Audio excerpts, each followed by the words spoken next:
Hello అండి, welcome to profit master. ఇక ఈరోజు ఈ వీడియోలో మనం రెండు స్టాక్స్ గురించి మాట్లాడుకుందాం. రెండు కూడా ఇన్వెస్టర్స్ ఎవరు ఎక్కడ కొన్నా కూడా అందరికీ మంచి రిటర్న్స్ ఇచ్చిన కంపెనీస్ ప్లస్ మల్టీబ్యాగర్ అంటే అందరూ తెలిసిందే. ఒక అంటే 4 రెట్లు 5 రెట్లు పెరిగిన స్టాక్స్ని మనం మల్టీబ్యాగర్స్ కంపెనీస్గా మల్టీబ్యాగర్ స్టాక్స్గా మనం చెప్పుకుంటాం.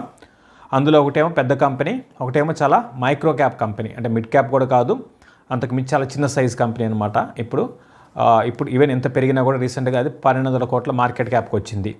ఒకటేమో మీ అందరికీ తెలిసిందే, రీసెంట్గా వార్తల్లో ఉన్న పాలీక్యాబ్ విషయానికి వస్తే లాస్ట్ ఫ్యూ డేస్ నుంచి మనకు చూస్తున్నాము. అటు న్యూస్ పరంగా రావడం జరిగింది, అంటే ఐటీ కంపెనీస్ దగ్గర నుంచి వార్తలు రావడము. సో ఒక 1000 crores లెక్కకి చూపించని ఒక 1000 crores క్యాష్ పరంగా ఉంది. తర్వాత ఇంకొక 400 కోట్లు క్యాష్ పేమెంట్స్ అనమాట.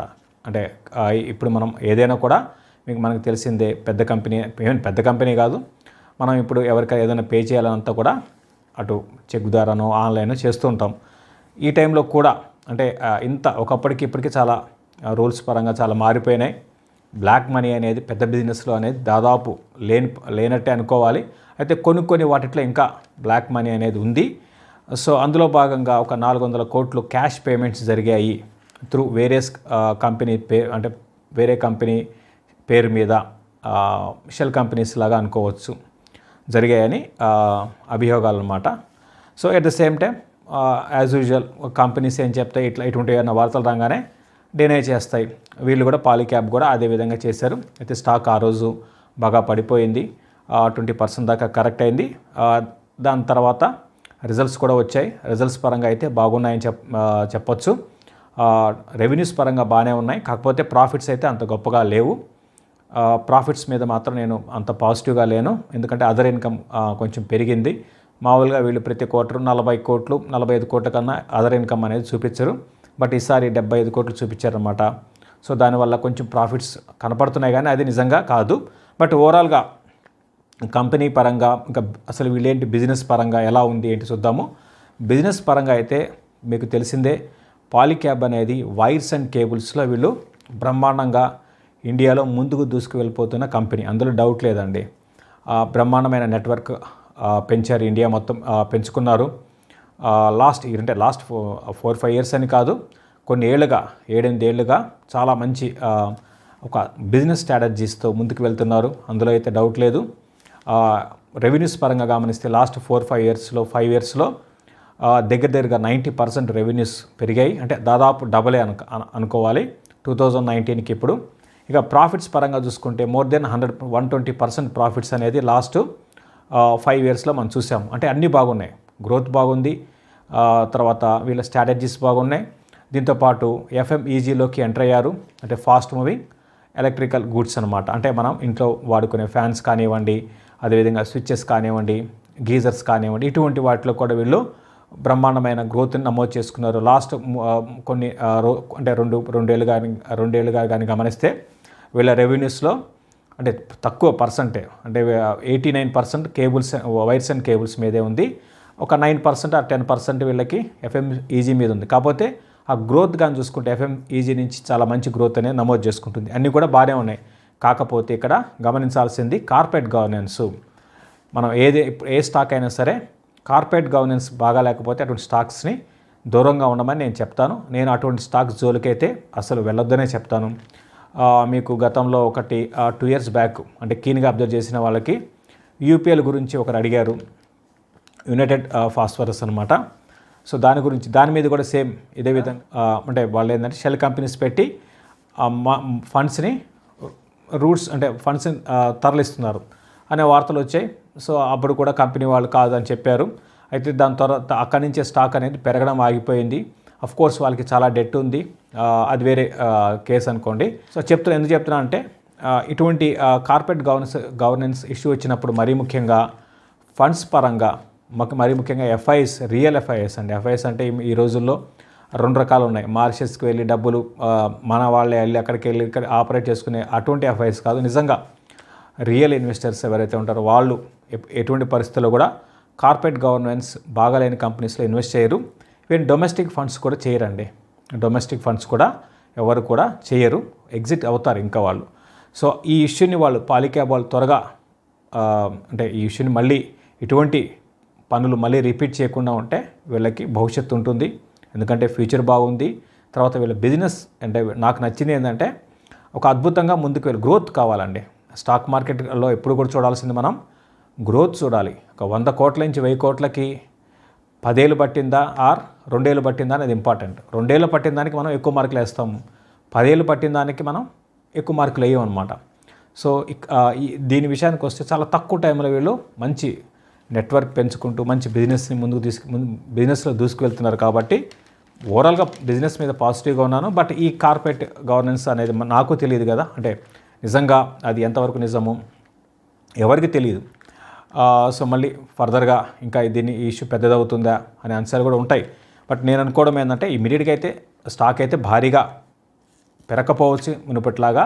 ఎందుకంటే ఇంతకుముందు కంటిన్యూగా ఎవరెక్కడ కొంటున్నా కూడా అందరికీ అంటే రిటర్న్స్ ఇస్తూనే ఉండే, ఎందుకంటే పెరుగుతూనే ఉండేది, పడేది కాదు. ఈ మధ్య కాలంలో ఇదే పడ్డాం అనమాట, ఒకసారి 20% అనమాట. బట్ ఏదేమైనప్పుడు కూడా నేను ఓవరాల్గా పాజిటివ్గానే ఉన్నాను. బట్ ఇమీడియట్గా అయితే భారీగా పెరిగిపోయే అవకాశాలు అయితే లేవు. కొంచెం ఈ లెవెల్లో ఆగవచ్చు, కొంచెం ఇంకా కిందకు కూడా రావడానికి అవకాశం ఉంది. లాంగ్ టర్మ్ ఉద్దేశం ఉన్న వాళ్ళు ఆల్రెడీ కొని ఉంటే హోల్డ్ చేయండి. At the same time track చేయండి, ఈ వార్తని ట్రాక్ చేయండి. ఇది పాలిక్యాబ్ గురించి. ఇంకోటి అడ్వర్టైజింగ్ అండి, వెరిటోస్ అడ్వర్టైజింగ్ లిమిటెడ్ గురించి అడుగుతున్నారు. ఇది నేను చెప్పానని కొన్నారట, 100 రూపాయల్లో కొన్నారు. ఇప్పుడు 700కి వచ్చింది, ఏం చేయాలి? అది నేను చెప్పి ఉండను. కాకపోతే ఎవరన్నా అడిగితే ట్రై చేయొచ్చు, కొనొచ్చు అని చెప్పి ఉంటానండి. అంతేకాని నేనైతే ఈ స్టాక్ని అయితే అంటే నేను చెప్పాను అని అయితే నేను చెప్పనండి. ఎందుకంటే నేను చెప్పిన స్టాక్స్ వేరేగా ఉంటాయి. లైక్ హెచ్డిఎఫ్సి ఏఎంసి నేను చెప్పింది, గ్లెన్మార్క్, మోర్ పెన్, ఇటువంటివన్నీ కూడా మన స్టాక్సే, అంటే మనం బాగుంటాయని చెప్పినవి. హిమాద్రి స్పెషాలిటీ కానివ్వండి, ఇటువంటి సులా వినియార్డ్స్ అంటే నేను పెద్ద కంపెనీస్ ఏం చెప్పను, చిన్నవే ఫండమెంటల్గా కేపీఆర్ మిల్స్, ఇవన్నీ కూడా మనం ఇంకా చాలా ఉన్నాయి లిస్ట్ అనుకోండి, మల్టీ బ్యాగర్స్ అయిపోయినవి. కాకపోతే ఏంటంటే ఈ స్టాక్ అయితే ఎవరిని అడిగితే నేను చెప్పాను, నాకు గుర్తుంది బాగానే, పర్లేదు, కాకపోతే రిస్క్ ఎక్కువ ఉంటుందని చెప్పాము. సో అఫ్కోర్స్ అండి, ఇప్పుడున్న మార్కెట్లో ఏంటంటే ఇటువంటి మైక్రో క్యాప్, ఎందుకంటే ఇది 1200 కోట్ల market cap company Vertoz advertising limited. వీళ్ళు చేసే బిజినెస్ ఏంటి అంటే డిజిటల్ మార్కెటింగ్ అండి. డిజిటల్ మార్కెటింగ్ అంటే మనం చూస్తున్నాము ఇప్పుడు మీడియా అంతా కూడా, అంటే మనం ఒకప్పుడు మెయిన్ స్ట్రీమ్ మీడియా ఉండేది, ఇప్పుడంతా కూడా డిజిటల్ మీడియా అయిపోయింది. డిజిటల్ మార్కెటింగ్ అంటే ఫర్ ఎగ్జాంపుల్ యూట్యూబ్లు ఉన్నాయి, యూట్యూబ్లో మనం చూస్తుంటాం, ఏదైనా ప్రోగ్రామ్ చూస్తుంటే ఏదైనా యూట్యూబ్లో మనం ఏదైనా చూస్తుంటే మనకి అందులో యాడ్స్ వస్తాయి.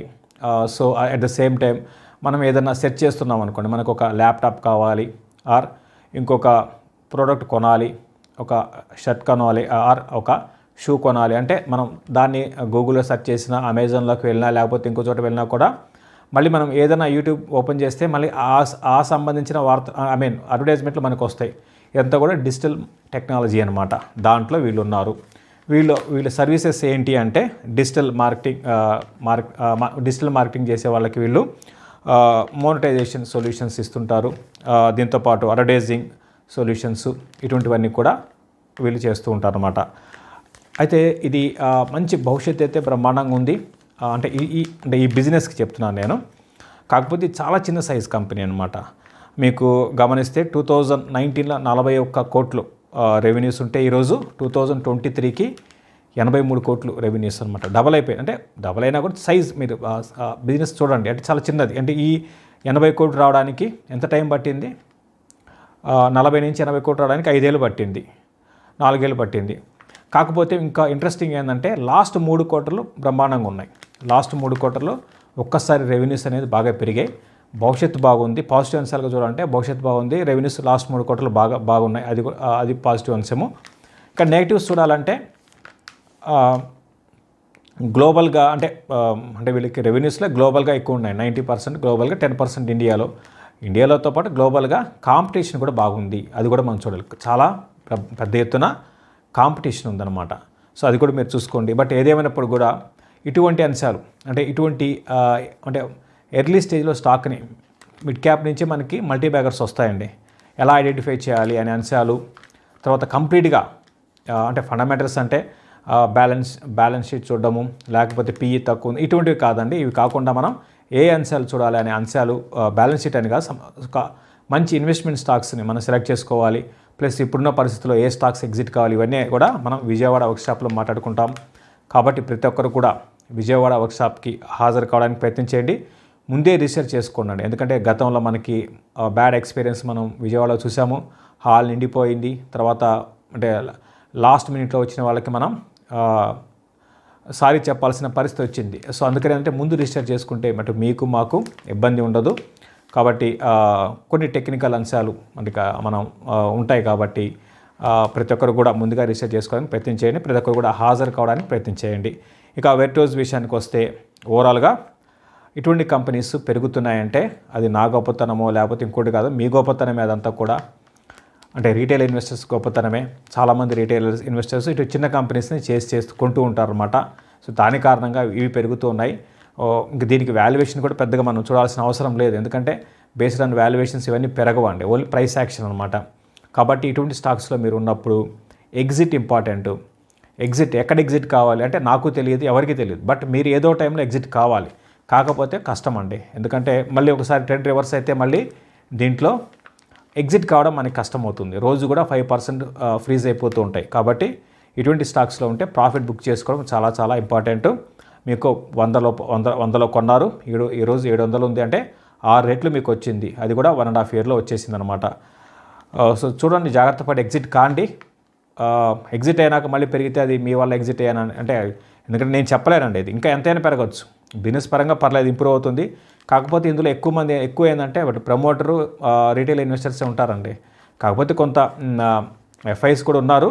బట్ చాలా చిన్న సైజ్ కంపెనీ. మనకి ఎగ్జాక్ట్గా మనం ఇటువంటి కంపెనీస్ని మనం ఎగ్జిట్ పాయింట్స్ చెప్పడం అనేది కష్టం. బట్ ఏదో ఒక టైంలో మీరు ప్రాఫిట్ అయితే బుక్ చేసుకోవాలి. అది నా సలహా. ఆ వీడియోలో మళ్ళీ కలుద్దాం. Thank you. Please like, subscribe and share our videos.